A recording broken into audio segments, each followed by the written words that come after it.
Ceci est un livre audio autogénéré par Google.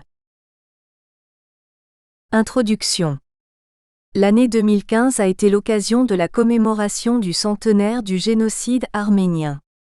Le 24 avril 1915, sur ordre du gouvernement ottoman, près de 600 notables et intellectuels arméniens sont assassinés dans la capitale, Constantinople, ce qui marque le début du premier génocide du XXe siècle qui fera entre 1,2 et 1,5 million de morts. 100 ans après, les descendants des survivants de ce grand crime ont constitué une diaspora qui s'étend du Canada jusqu'à l'Iran. On compte parmi eux un certain nombre de personnalités qui militent pour la reconnaissance de leur histoire au sein des nations qui les ont accueillis.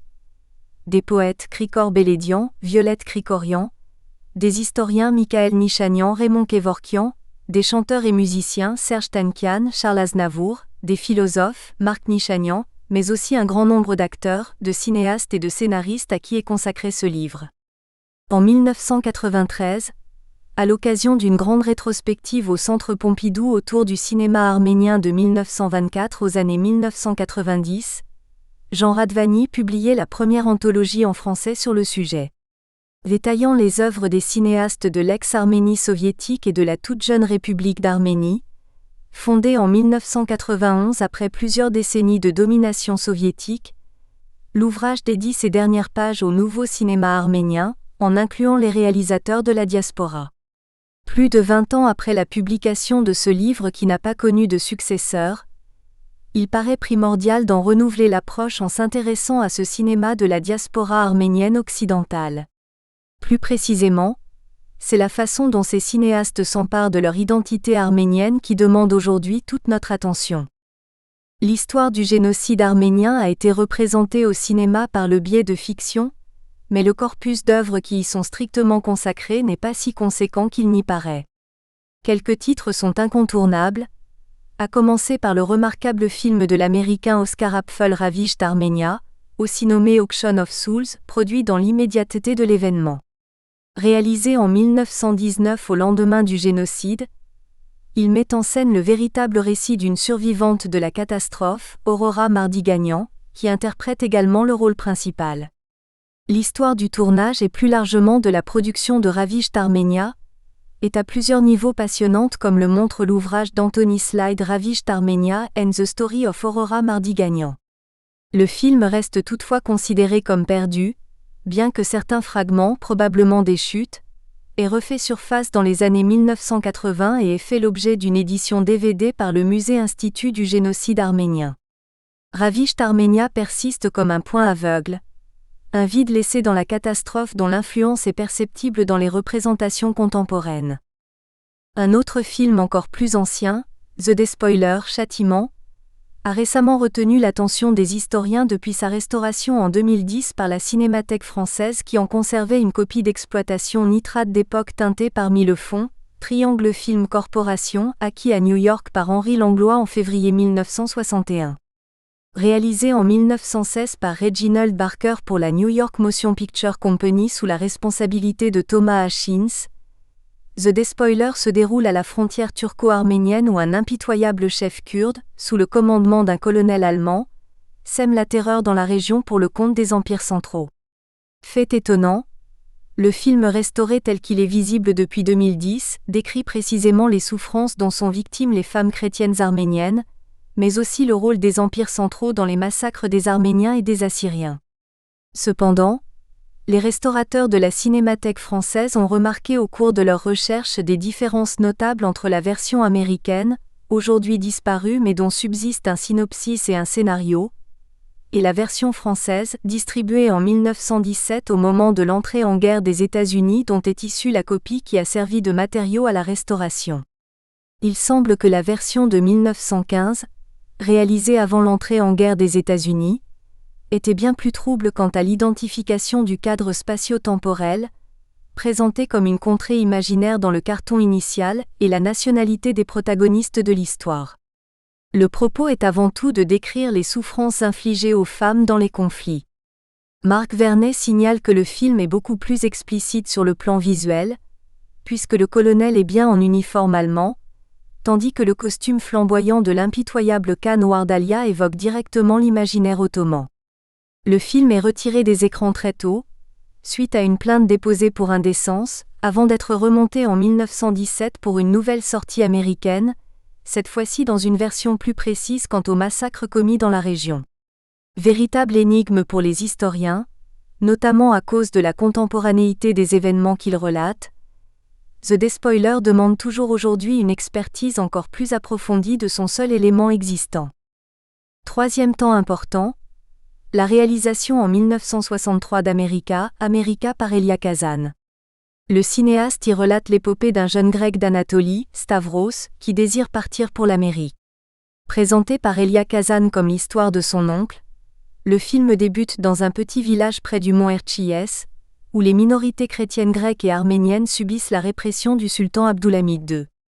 Une séquence montre l'incendie criminel de l'église arménienne dans lequel périssent des populations civiles sans défense. Au moment de sa sortie, le film a une importance considérable pour les Arméniens, notamment en diaspora, qui y voient une reconnaissance de leur histoire par le cinéma. Le réalisateur Atom Egoyan confie ainsi à Michel Simon en 2002 : « Le film de Kazan est très important pour moi car c'était la première fois que la persécution des Arméniens était montrée au cinéma avec ce personnage arménien, l'incendie de l'église, etc. Toutefois l'histoire des Arméniens d'Anatolie n'est pas le sujet principal d'America, America qui ne l'évoque que ponctuellement. Il faut attendre les années 1980 pour qu'un autre film américain s'y intéresse plus frontalement, 40 Days of Moussadag réalisé en 1982 par Sarki Mouradian, adapté du roman de Franz Werfel et dont le contexte de production est particulier puisque le film a quasiment été autoproduit suite à l'abandon des majors hollywoodiennes.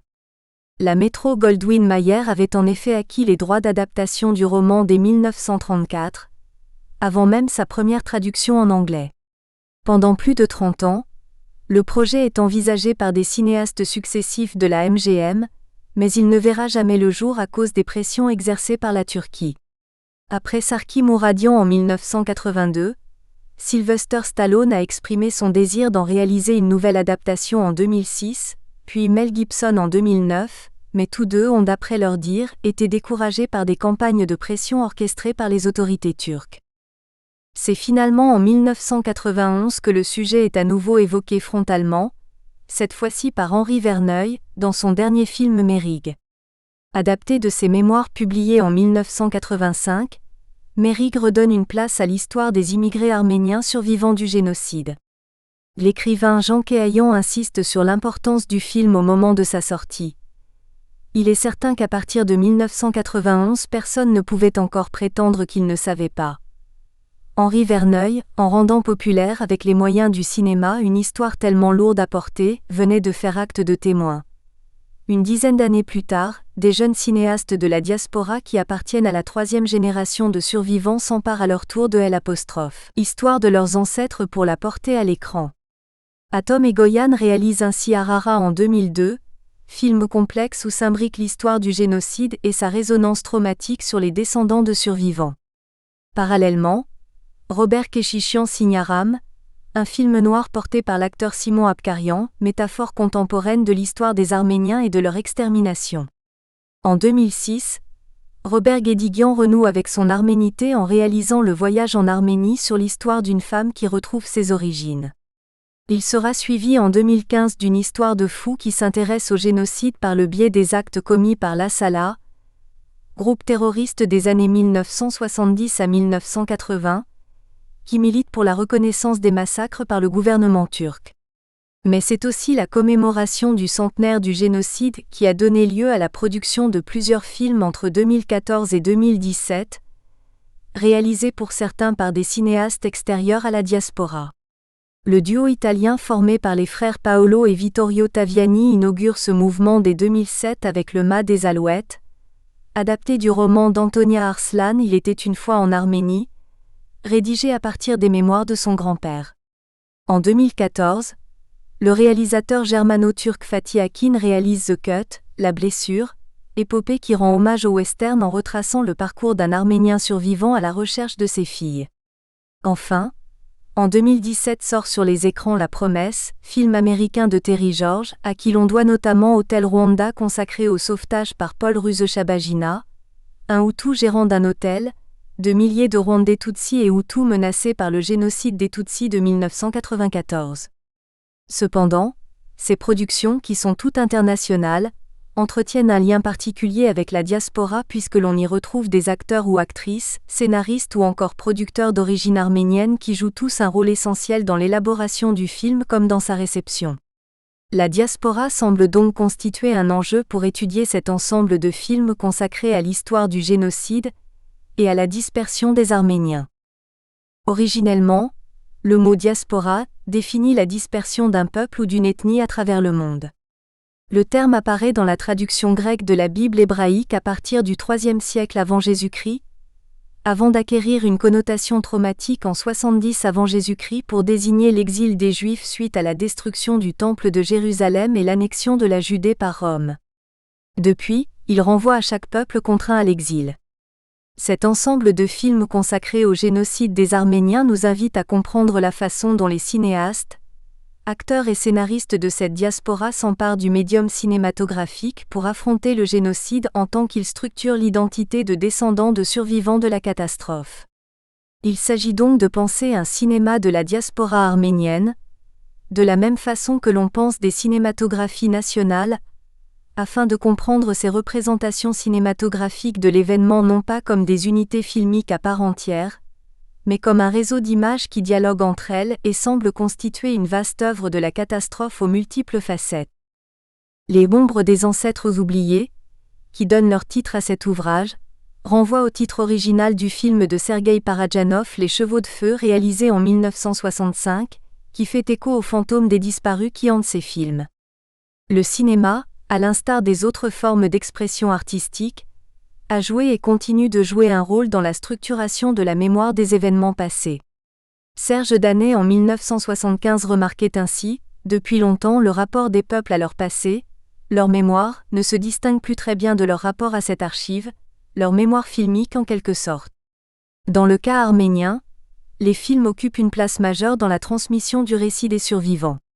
Mais ces œuvres ont aussi participé à la structuration de la diaspora en tant que communauté, dans la mesure où le cinéma apparaît comme le médium qui retisse symboliquement les liens.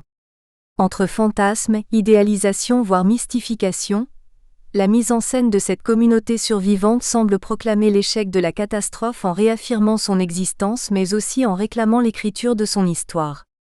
Le cinéma serait cet espace symbolique et imaginaire qui permettrait à la diaspora de se retrouver. Cependant, d'irréductibles tensions structurent les représentations audiovisuelles qui, malgré le schéma narratif qui les compose, ne résistent pas à l'artificialité de cette cartographie imaginaire d'une diaspora unie malgré l'exil. Ce qui nous conduit vers une dernière question soulevée par les films eux-mêmes: comment préserver une communauté après un génocide, puis la négation de ce dernier par l'État qui l'a perpétré? Chapitre 1 – Reconstruire la communauté. La catastrophe, comme plaie béante et inguérissable, apparaît comme l'une des thématiques les plus structurantes de ce corpus des films du génocide. Plus encore parce que cette blessure est niée par le bourreau qui l'a ordonnée, elle se maintient en tant que trou, espace vide à combler pour comprendre. Cette première partie étudie à la façon dont ce corpus réunit et construit une diaspora arménienne cinématographique, dont le point de départ serait la catastrophe. Dans un premier temps, je reviendrai sur la notion de diaspora et sur la façon dont elle est imaginée par les films, puis je me consacrerai à la famille comme petite société, synecdoque de la communauté, avant d'aborder la question de l'autre et de ses représentations. 1. Faire exister la nation sans la terre. L'hypothèse proposée dans ce livre est d'envisager ce corpus de films comme un cinéma de diaspora. D'Henri Verneuil à Atom Egoyan, ces œuvres semblent entretenir un véritable dialogue entre elles, que ce soit par des caractéristiques esthétiques communes ou des prises de position de la part des cinéastes. Comment envisager ce corpus de films à partir des thématiques qui circulent d'un film à l'autre? L'héritage de la catastrophe sera le point de départ de cette première partie, pour voir comment elle constitue l'élément fondamental qui donne naissance à la grande diaspora occidentale. La notion de diaspora comme cadre culturel sera étudiée, et notamment la façon dont les films la représentent et la structurent. Enfin, je proposerai une analyse typologique des structures de production de ce corpus, afin de montrer comment ils s'inscrivent dans un cadre diasporique, mais aussi transnational ou international. La catastrophe en héritage. Il est utile ici de faire un bref rappel des différents termes qui ont permis de désigner le génocide des Arméniens, mis en œuvre plus de 30 ans avant que le juriste Raphaël Lemkin ne propose le mot génocide. Il le définit dans Axis Rule in Occupied Europe, publié en 1944, comme un nouveau mot, forgé par l'auteur pour décrire une pratique ancienne dans un contexte contemporain, provient du mot grec génos, race, tribu, et du latin cide, cader, tuer. Si les Arméniens ne sont pas directement mentionnés dans cette œuvre fondatrice, on sait par ailleurs que Lemkin s'était documenté sur les massacres de 1915 pour essayer de comprendre ceux perpétrés contre les Juifs, bien qu'il n'en mesurât pas encore l'ampleur au moment où il conceptualisa le terme génocide. Cependant, en 1920, les Arméniens n'ont pas encore de mots pour décrire les épreuves qu'ils ont subies. Marc Nichanian, dans La perversion historiographique, une réflexion arménienne, retrace ainsi l'évolution de la désignation du traumatisme dans la langue arménienne. Tour à tour pogrom, Yéguerne en 1917, puis exil ou déportation, Axor en 1924, quelquefois 1915, avant de se cristalliser autour du terme catastrophe, Agé en 1931 suite à L'. Écriture du roman de Agop Oshegan Ce qui reste ou Les rescapés, ce qui ne manque pas de souligner l'importance de la littérature et des représentations artistiques en général dans la conceptualisation du génocide. Le terme Metz-Yéguerne subsiste aujourd'hui dans sa signification de grande catastrophe, ou grand crime, soulignant l'écho de l'événement sur les générations à venir, bien que la langue arménienne comprenne depuis un nom pour désigner précisément le génocide, IOTSEGAS.Autun. Dans la lignée du travail de Sylvie Rollet dans Une éthique du regard.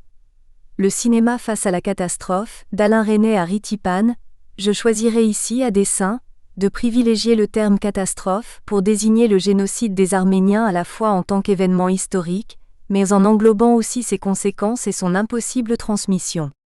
Il s'agit de conserver l'étrangeté de Metz-Yéguerne tout en maintenant son incapacité à dire le fait, à la façon dont Shoshana Fellman analyse Shoah, comme le dévoilement de l'intraduisible. Ce dont la langue ne peut témoigner. Ce qui ne peut être exprimé dans une langue, ce dont la langue à son tour ne peut être témoin sans se désintégrer. En effet, avec le mot catastrophe, on assiste à une rupture apparemment inévitable entre le signifiant et le signifié, rupture qui devient le témoin de la difficulté de porter témoignage. Mais raconter n'est pas transmettre, tout comme recevoir n'est pas nécessairement hériter. L'idée que l'on a failli ne pas être né, on la porte en soi pendant des siècles et des siècles, m'a dit frontalement Robert Guédiguian lors de notre rencontre, ajoutant qu'il est difficile aujourd'hui de parler de l'Arménie sans parler du génocide. Il fait ainsi dire à son personnage principal, Aram, dans Une histoire de fou, jeune Arménien de la diaspora parti rejoindre les rangs de la Sala, le génocide a fait de nous des fous. Nous n'existons que grâce à lui, nous sommes nés d'une montagne de cadavres. Cette remarque qui intervient au terme du cheminement personnel du héros, sonne comme un aveu d'impuissance face aux conséquences de la catastrophe. Cependant, y a-t-il un déterminisme familial à l'œuvre chez les descendants de survivants d'un génocide ? Ce que les psychanalystes appellent le trauma, se transmet-il héréditairement ? Sans s'aventurer sur des voies qui sont toujours en exploration, il semble pertinent d'interroger les signes de cette nécessaire voire inévitable transmission dans ce corpus de films. Il faut immédiatement distinguer les reconstitutions historiques qui reviennent au temps de la catastrophe, des films qui se situent dans le monde contemporain. En effet, il est peu question de la transmission du trauma et de ses conséquences dans les films de reconstitution historique. Le film des frères Taviani Le Mât des Alouettes, adaptation du roman de l'écrivaine et essayiste italienne d'origine arménienne Antonia Arslan, se clôt en partie sur le départ des 3 enfants survivants vers l'Italie où réside leur oncle. En uniforme occidental, ils sont désarménisés, portant la tenue du deuil de leur mère et symboliquement de la culture arménienne tout entière, dont ils apparaissent dans cette image finale comme les impossibles transmetteurs. La conclusion du film de Fatih Akin, The Cut, semble suivre la même lignée puisque c'est à partir des retrouvailles avec sa fille que le personnage principal, Nazareth, retrouve la parole. La sortie du cimetière symbolique dans le plan séquence final évoque une sortie du royaume des morts, pour que la vie puisse de nouveau se poursuivre à Russo, aux États-Unis, grâce à la réparation du lien familial bien que loin de la terre et de la culture. Parmi ces reconstitutions historiques stricto sensu, seule la promesse de Terry George s'aventure dans un temps de l'après, grâce à une ellipse d'une dizaine d'années. Lors du mariage de Yeva, la seule survivante enfant de la famille, Michael, son oncle, qui a aussi survécu, consacre dans la dernière séquence un toast à la mémoire des parents disparus et des morts oubliés. S'il se conclut sur la promesse d'une descendance à venir, le film ne pose néanmoins pas la question de la transmission de cette histoire et de son impossible récit.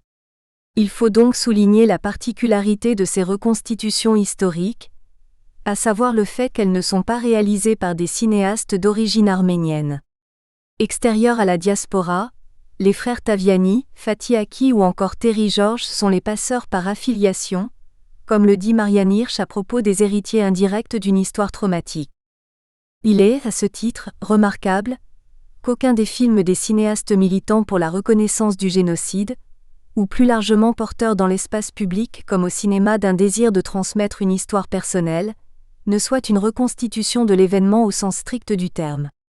Dans ce temps de l'après, c'est la tâche du descendant victime par transmission que de porter cette histoire. Harara, d'Atom et Goyan est sans doute la synthèse de ces questionnements, puisqu'il réunit le survivant et le descendant par un jeu complexe d'imbrication temporelle. Les derniers mots de la mère d'Arsail Gorki à son fils, « Ne renonce pas à ta foi, n'oublie pas ta langue maternelle. Si tu survis, raconte à tout le monde notre histoire », résonne ainsi comme une recommandation à l'ensemble des survivants et à leurs descendants. Cependant, c'est aussi l'impossible transmission qui apparaît comme l'une des problématiques du film. Comme le souligne Sylvie Rollet, il interroge la possibilité de faire apparaître non les faits, mais leur envers, l'événement nié dans son avoir eu lieu, et de manifester la présence de ce qui n'est d'aucun temps, de ce dont aucun récit ne peut rendre compte. Dans Harara, la négation de l'événement devient une violence supplémentaire faite par le bourreau au survivant et à sa descendance, car elle refuse toute écoute à son témoignage. D'une manière générale, si les personnages de ces fictions de l'après sont bien des héritiers de la catastrophe, selon quelle modalité s'effectue cette transmission ? Tout d'abord, la refondation culturelle, comme la nomme Janine Altounian, c'est-à-dire la réparation du lien brisé par la catastrophe, semble à l'œuvre à la fois dans le champ de la fiction pour les personnages qu'elle met en scène, mais aussi dans l'élaboration des films eux-mêmes qui sont présentés par leurs auteurs comme des tentatives de partage à l'autre d'une mémoire survivante. C'est la métaphore du négatif non développé qui est à l'œuvre à la fin d'Harara, lorsque Rafi, jeune homme en quête de ses racines, revient de Turquie chargé de plusieurs boîtes de pellicules de films. Interpellé à l'aéroport par David, un douanier, Rafi refuse d'ouvrir les boîtes pour laisser examiner leur contenu, martelant qu'il risquerait d'exposer la pellicule et ainsi de perdre les images. C'est au terme d'une longue discussion entre les deux hommes, au cours de laquelle Rafi est amené à raconter son histoire personnelle et celle de ses ancêtres au douanier, que celui-ci parvient à convaincre David d'éteindre la lumière pour examiner le contenu. Dans ce geste anodin d'éteindre la lumière, qui est presque celui d'une rupture ou d'une coupe, se répare une liaison brisée entre Rafi et son propre père qu'il a peu connu, et entre le douanier et son fils avec qui il entretient des relations difficiles. Alors que la vérité se révèle dans sa banalité, à savoir que Rafi transportait en fait de la cocaïne, c'est une autre vérité qui vient au monde dans ce noir atemporel. Le jeune garçon révélera en effet plus tard avoir senti à ce moment le fantôme de son père, militant d'Assala, mort en essayant d'assassiner un diplomate turc. Ce geste réparateur donne un sens aux morts et à la nécessité de transmettre. Les traces corporelles jouent également un rôle décisif comme élément narratif pour signifier l'expérience de la mort et sa transmission.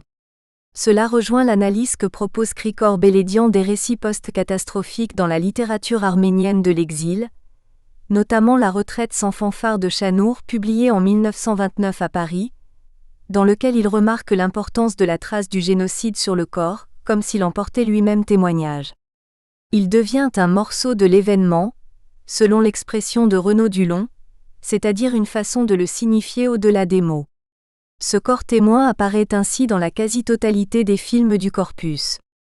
Dans The Cut, Lucinée, la fille survivante de Nazareth, est boiteuse depuis la marche dans le désert, ce qui provoque le rejet de l'homme qui aurait pu devenir son mari et la condamne à une vie sans descendance. Dans Méric d'Henri Verneuil, Abkar au visage de Requiem, comme l'appelle Azad, est lui aussi boiteux dès le début du film. Si cette caractéristique lui donne de prime abord le masque d'un personnage comique et burlesque, c'est au cours de son grand récit qu'il révèle les causes de son infirmité. Ses pieds ont été ferrés comme les sabots d'un cheval lors de la marche. Cet épisode rappelle que la blessure au pied est un topo dans la littérature antique, qu'il s'agisse de la punition divine d'Ève dans la Genèse, mordue au pied par le serpent, de la blessure mortelle d'Achille dans l'Iliade, ou encore de celle d'Eurydice dans le mythe d'Orphée. Pour Françoise Y. Fontanelle, c'est le pied qui focalise à la fois la grandeur et la faiblesse de l'homme, sans doute parce qu'il symbolise en même temps son ancrage sur terre, donc l'attachement à sa condition mortelle, et le point d'appui de la verticalité qui constitue sa supériorité parmi les autres créatures et explique son aspiration vers la nature divine. Ces personnages boiteux conservent ainsi l'expérience de la mort comme trace physique sur leur propre corps qui devient symbolique d'une violence subie irréparable, mais aussi d'une forme de marginalité. Abkar, les pieds ferrés, ne peut plus marcher dans le désert et c'est le professeur Vascon Papazian, Serge Avedikian, qui le porte sur son dos. Ce personnage de lettré, représentation de cette intelligentsia arménienne raflée à Istanbul, finira par se sacrifier pour donner de l'eau aux déportés assoiffés. Mais la culture ne meurt pas dans Méric, et c'est grâce à Vascon Papazian qu'Abkar pourra raconter. À l'opposé, dans les films consacrés aux descendants de survivants, ce motif de la trace corporelle se transforme en cicatrice de l'inexpliqué. La mort s'y trouve inscrite, comme la conséquence d'un meurtre incompréhensible du père qui demeura inaccessible à jamais, selon les termes de Krikor Beledian. Dans 1915 de Garin Ovanichan et Alex Mouibian, les personnages répètent une pièce sur le génocide écrite par Simon Mamoulian, Simon Abkarian, un metteur en scène célèbre dont la carrière est déjà derrière lui. L'une des actrices, Angela, est l'épouse de Mamoulian et doit interpréter le rôle d'Annie, une jeune veuve arménienne qui, à l'issue de la pièce, accepte de fuir avec un soldat turc. Au fil de l'histoire, le spectateur découvre qu'Angela est tourmentée par un épisode traumatique de sa vie. La mort de son enfant provoquée par une chute dans les escaliers du théâtre 7 ans auparavant, ce qui la plonge dans un profond déni. Espérant la sortir de sa torpeur, Mamoulian a recours à des séances d'hypnose qui la renvoient en 1915, à l'époque où se déroule la pièce fictive, alors que son mari a été arrêté par les Turcs. Lors de l'une de ces séances, l'époux caresse le corps meurtri de sa femme, couvert de cicatrices physiques comme psychiques. Ici, c'est la mort de l'enfant, mais aussi symboliquement de l'époux fictif de la pièce qui apparaît sur le corps du descendant. De même, Lévon, le frère d'Aram dans le film de Robert Keshichian, se retrouve tétraplégique dès le début du film, suite à une tentative d'attentat échoué contre un dignitaire turc. Blessé à la colonne vertébrale, il est figé dans un stade primaire permanent le privant de la parole, c'est-à-dire du pouvoir de témoigner, mais aussi de descendance. Ces mises en scène désignent la catastrophe comme une marque identitaire pour les victimes, survivants comme descendants. Mais c'est paradoxalement aussi cet événement originel qui établit le lien entre ces individus dispersés, qui forment une véritable diaspora. La diaspora, un espace culturel. En 1994, le nombre d'Arméniens vivant dans le monde était estimé à 6 500 000 dont 3 500 000 vivaient dans la République d'Arménie, soit moins de 54%. Si 1 100 000 vivaient à cette date dans des pays de l'ex-URSS, 2 à 2,2 millions d'Arméniens étaient dispersés aux quatre coins du monde, au Proche-Orient, en Europe et en Amérique. L'actuelle Arménie ne concentre qu'une petite partie du territoire de la Grande Arménie, qui a pu s'étendre de l'actuelle Géorgie jusqu'au Liban, en traversant l'Iran et l'Irak, sous Tigrane II au 1er siècle avant Jésus-Christ. Si au début du XIXe siècle les Arméniens vivaient déjà dispersés, entre les empires ottomans, perses et russes, mais aussi émigrés notamment en Europe ou aux États-Unis, l'historienne Anaïd Termination estime que c'est le génocide de 1915 qui a donné naissance à ce qu'on appelle aujourd'hui la Grande Diaspora. Ce phénomène irréversible n'est pas sans poser de sérieux désaccords puisque pour les uns, la diaspora est un lieu de mort, où s'accomplira ou s'accomplit l'assimilation, dont les effets sont déjà visibles en France ou aux États-Unis, épuisée, la diaspora disparaîtra comme ont disparu les colonies de Pologne ou de Hongrie. D'autres, au contraire, refusent le mythe de un éternel retour, et revendiquent d'être un peuple en diaspora. Richard Marienstra, et sont convaincus que l'on doit être arménien là où l'on vit. L'une des hypothèses formulées dans l'introduction est celle des films de la diaspora comme d'un cinéma à part, autonome et parfois méfiant vis-à-vis de l'actuelle Arménie. Cette scission, entraînée par la dispersion de la communauté, est la conséquence d'une situation historique. En effet, à la veille du génocide, les Arméniens étaient déjà séparés politiquement mais aussi linguistiquement puisque la communauté qui vivait dans l'Empire ottoman parlait un arménien occidental, tandis que celle qui vivait dans la région d'Erevan parlait l'arménien oriental. Cette diglossie est le fruit de plusieurs siècles d'élaboration de la langue par des peuples, dont l'intercommunication est limitée. Aujourd'hui, une grande partie des Arméniens de la grande diaspora, qui pratiquent encore la langue, parlent l'arménien occidental, langue qui n'est plus officiellement parlée dans aucun autre État, tandis que l'arménien oriental est la langue officielle enseignée en République d'Arménie. À l'ère d'un monde contemporain, marqué par les migrations de populations de toutes parts, mais aussi d'une globalisation à l'échelle planétaire, il n'est pas inutile de tracer les contours de la situation diasporique pour la distinguer d'autres phénomènes d'échange et de migration. Le terme dans son acception première renvoie à une punition divine, mais désigne aujourd'hui la perpétuation de motifs complexes de connexions symboliques et culturelles qui caractérisent cette punition. La diaspora s'inscrit donc dans une relation ambiguë avec le lieu d'origine, dont elle prolonge l'existence dans la terre d'accueil. Si la diaspora repose sur la dispersion géographique de ses membres, il faut aussi la penser comme un espace culturel construit. Marie-Aude Barognan précise par ailleurs: l'expérience diasporique n'est pas tant et seulement définie par les mouvements géographiques et physiques, que par toutes sortes de récits, de représentations et d'impressions qui ont été ou qui continuent d'être en déplacement, que ce soit d'un lieu à un autre ou d'une génération à une autre. Les 4 socles du cadre diasporique, systématiquement représentés de film en film, sont les traditions, la langue, la religion et le génocide. Il s'agit de maintenir vivante une culture étrangère dans la terre d'accueil, comme le revendique avec fierté Ovanes Simon Abkarian dans Une histoire de fou, qui tient d'une épicerie orientale, rue Komitas à Marseille. Je parle en arménien, je mange en arménien, je danse en arménien, grâce à mes traditions, je maintiens mon Arménie vivant. Dans une séquence du film, Gilles, la victime de l'attentat perpétré par la Salah auquel Aram, le FDS d'Ovanes, a pris part, se rend à l'improviste dans l'épicerie de la rue Komitas qui est aussi le domicile de la famille. C'est l'anniversaire de la sœur d'Aram, la jeune Nouné, et tout le monde s'est réuni au son des duducs. Alors que Gilles est amené à l'intérieur par le couple, un groupe de danseurs pénètre dans la pièce en exécutant et chantant à l'unisson une danse traditionnelle kochari. Si cette séquence insiste en premier lieu sur l'immobilité du personnage, en fauteuil roulant depuis l'attentat, l'enchaînement des plans suggère aussi la rencontre avec une autre culture. Par la fragmentation des corps, les plans sur les pieds en harmonie parfaite, les mains et les visages, qui rappellent étrangement un découpage à la Busby Berkeley, c'est l'Arménie comme un seul corps, uni et festif qui se présente à Gilles, mêlé sans le vouloir à cette histoire. Ce sont aussi des images symboliques qui totalisent l'Arménie et la maintiennent présente symboliquement dans l'espace diasporique. Ces représentations qui peuvent frôler le stéréotype voire s'y engouffrer, sont d'ailleurs exploitées dans le film de Terry George, La Promesse, au statut particulier au sein de ce corpus puisqu'il réunit très peu d'acteurs de la diaspora. Peu de temps avant la grande rafle de Constantinople, Michael et Anna, originaires de villages proches, se rendent à un concert du père Komitas à la cathédrale arménienne.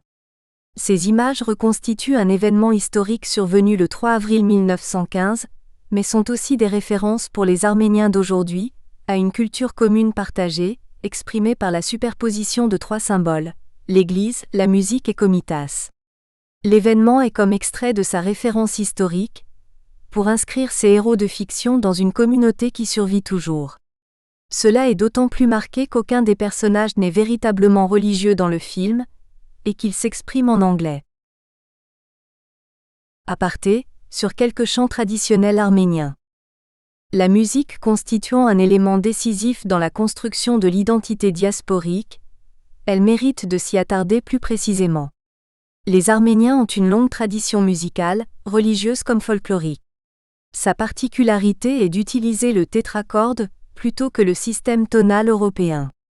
Au fil des siècles, des instruments sont devenus emblématiques, notamment le kanoun, le davoul, l'oud, le kamancha et le prince de Tous, le duduk.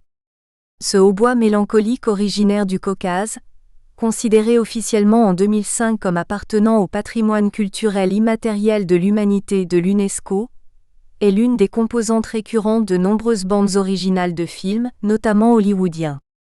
De nombreux chants et mélodies populaires ont été recueillis par le père Komitas au début du XXe siècle, au cours de ses voyages dans l'Empire ottoman. L'un d'entre eux, intitulé Dede Yaman, chant de deuil d'un amant pour sa bien-aimée, a connu un immense succès populaire et de nombreuses interprétations dans le monde entier. Cette complainte s'entend dès l'ouverture de Mérig, dans une version lyrique et triomphante interprétée par Sonia Nigogossian et accompagnée au duduk par Levon Minassian. Mais elle apparaît également en ouverture du film de Robert Keshichian, Aram, superposée à des images de la guerre du Haut-Karabakh, cette fois-ci dans une version nettement plus mélancolique interprétée par Manik Grégorian. Des exemples de circulation de mélodies d'un film à l'autre sont fréquents dans le corpus. Le chant d'amour Sari Sirounyar, écrit par le troubadour Achot, peut être identifié dans une histoire de fou, Calendar et la promesse. Il apparaît dans ce dernier dans le générique de fin, dans une version interprétée et arrangée par Serge Tankian, chanteur du groupe System of a Down, également compositeur de la musique originale de 1915, en duo avec Veronica Stalder. Dans Calendar à l'inverse, le chant a une fonction dramaturgique puisque le chauffeur-guide s'appelle dans le film comme dans la vie Achot, ce qui signifie troubadour, et chante cette mélodie amoureuse à la femme du photographe, de plus en plus séduite par lui. Seule séquence urbaine tournée en Arménie dans le film, elle souligne l'écart grandissant au sein du couple, le photographe restant étranger à cette culture ancestrale dont il est pourtant le descendant. En définitive, c'est plus l'Arménie elle-même, dont Sari Sirounyar est une métonymie, car Siné choisit en ne rentrant pas à Toronto avec son mari. Si comme le suggère Edith Lecourt, les productions sonores et musicales peuvent nous guider vers la compréhension du phénomène des une voix pour tous, autrement dit une forme de reconnaissance mutuelle pour les membres d'un groupe, porte-parole du groupe, à la fois base et maintien d'inclusion et de contenance, il s'agit ici d'en exclure celui qui ne les reconnaît pas. Cependant, la plupart du temps, ces chants traditionnels ont pour fonction de rassembler. On peut entendre ce phénomène des une voix pour tous, dans les séquences où les personnages chantent. C'est le cas lors de la prestation déjà évoquée du père Komitas dans La Promesse, où il interprète Gohanaok, ce qui conduit à un véritable moment de communion entre les deux personnages arméniens exilés de leur village. Autre chant, celui de Nounik dans Le Mât des Alouettes. Alors que la jeune femme est déportée avec sa famille et traverse des terres de plus en plus arides, celle-ci entonne un chant populaire et mélancolique, Ove Siroun Siroun, qui sera interdit par les soldats qui encadrent le convoi. Elle le chante à nouveau à la fin du film, alors qu'elle s'est sacrifiée pour permettre à sa famille de se sauver, sans que les gardes turcs ne s'en aperçoivent. Dans cette séquence, elle donne littéralement sa voix pour tous, afin que par son sacrifice soient épargnés les enfants. Dans ces deux exemples, les chants traditionnels appuient l'arménité de ces personnages qui ne s'expriment pas en langue originale, mais en anglais pour les premiers, et en italien pour les seconds. La musique vient marquer un signe d'appartenance pour le spectateur. L'utilisation de ces moments de rassemblement par la musique est néanmoins différente dans une histoire de fou. Alors qu'Aram, parti rejoindre la lutte armée, prend de plus en plus de distance avec les méthodes de la Salah, le groupe entonne en commémoration du 24 avril le chant populaire Djinili, qui célèbre la mémoire de Sogomon Télirian, meurtrier de Taala Pacha, et appelle à suivre son exemple. Tandis qu'il est repris en chœur par l'Assemblée, seul Aram, apparemment de plus en plus écœuré par la tournure que prennent les événements, ne chante pas.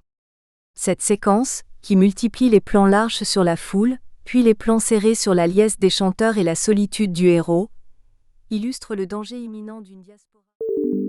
Nous espérons que vous avez apprécié cet aperçu. Pour continuer à écouter ce livre audio sur Google Play Livres, utilisez le lien dans la description de la vidéo.